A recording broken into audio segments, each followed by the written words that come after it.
Hi, this is Jaya. In this video, we shall see the summary of The Californian's Tale by Mark Twain.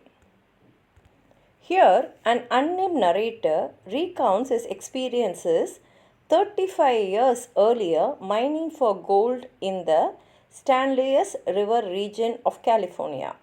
The Stanley's region was once lush and temperate with balmy woodlands and a thriving populace sustained by the riches of the gold rush.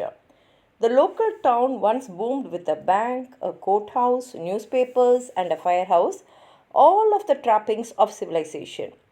The town also sustained several charming country communities on its outskirts, characterized by cozy cottages whose owners tended to with great care. However, when the gold rush went bust and the ground ceased to yield its valuable metals, the civilization that it sustained withered and died.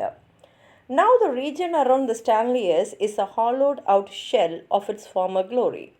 The once thriving town is now deserted, and the charming cottages that dot the country neighborhoods where families lived are now in complete disrepair, covered in cobwebs and vines. They stand in silent testament to the lives they once sheltered.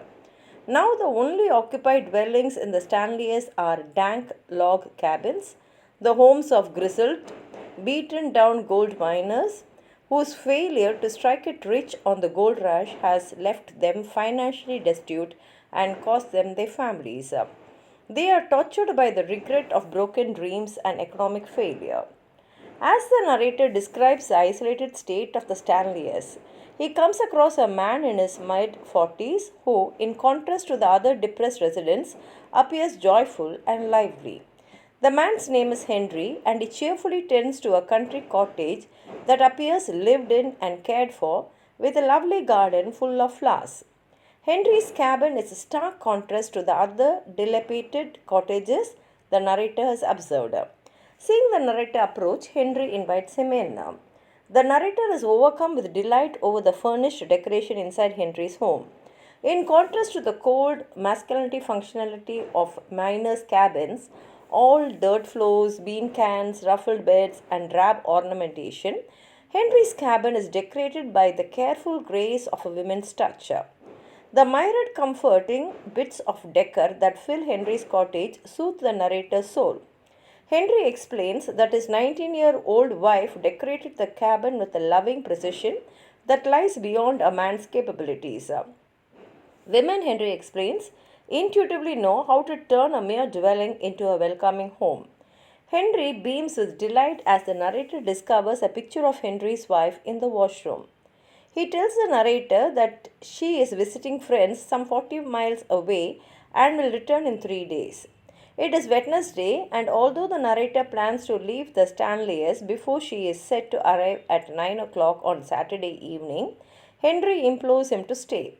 The narrator senses that there is something peculiar about Henry, but he spends the night talking with him and ultimately decides to wait there to meet Henry's wife upon her return. After a few days pass, another miner named Tom arrives and asks about Henry's wife. Henry retrieves a letter she wrote and offers to read it to Tom, who responds enthusiastically. The letter contains warm salutations that bring Tom to the brink of tears. He tells Henry he will be there on Saturday to welcome his wife home. As Friday afternoon sets in, another miner, Joe, arrives at Henry's cottage and offers to throw a welcoming party for the young woman, provided she is not too weary from her journey.